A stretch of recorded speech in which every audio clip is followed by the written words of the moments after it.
মালদ্বীপে স্ট্রোকে বাংলাদেশি মৃত্যু যেন অনেকটাই নিয়মিত পরিণত হয়েছে। চলতি বছর দেশটিতে ৩০ প্রবাসী বাংলাদেশি মৃত্যু হয়েছে। বাংলাদেশ হাইকমিশন বলছে, স্বদেশ বা স্বজনদের থেকে বিচ্ছিন্ন থাকা সহ নানা মানসিক চাপের কারণে প্রবাসী বাংলাদেশিদের স্ট্রোক বা হৃদরোগে মৃত্যুর হার বেশি।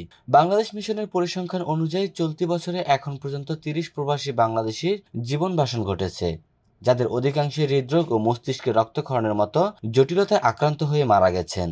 মৃতদের মধ্যে 18 জন বৈধ কর্মী এবং 12 জন অনিবন্ধিত কর্মী ছিলেন। এর মধ্যে 2 জনের আত্মহত্যা ও 3 জন সড়ক দুর্ঘটনায় এবং বাকি 25 জন স্ট্রোক বা হৃদরোগে মারা গেছেন।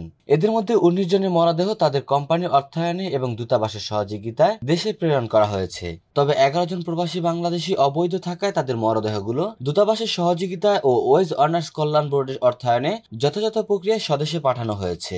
মাত্র 4 দিনের ব্যবধানে 6 জন প্রবাসী বাংলাদেশির মৃত্যু হয়েছে। বেশিরভাগ ক্ষেত্রেই এসব প্রবাসী বাংলাদেশির মৃত্যুর কারণ স্ট্রোক বা হৃদরোগ। এদের অধিকাংশের বয়স 25 থেকে 40 বছরের মধ্যে। প্রবাসী বাংলাদেশিদের মৃত্যুর পেছনে অভিবাসন ব্যয়ের তুলনায় কম আয়, অতিরিক্ত কর্মঘণ্টা, শারীরিক ক্লান্তি, মানসিক চাপ ও দীর্ঘদিন স্বদেশ ও স্বজনদের থেকে বিচ্ছিন্ন থাকার ফলে একাকিত্বই প্রবাসী বাংলাদেশিদের স্ট্রোক বা হৃদরোগের প্রধান কারণ।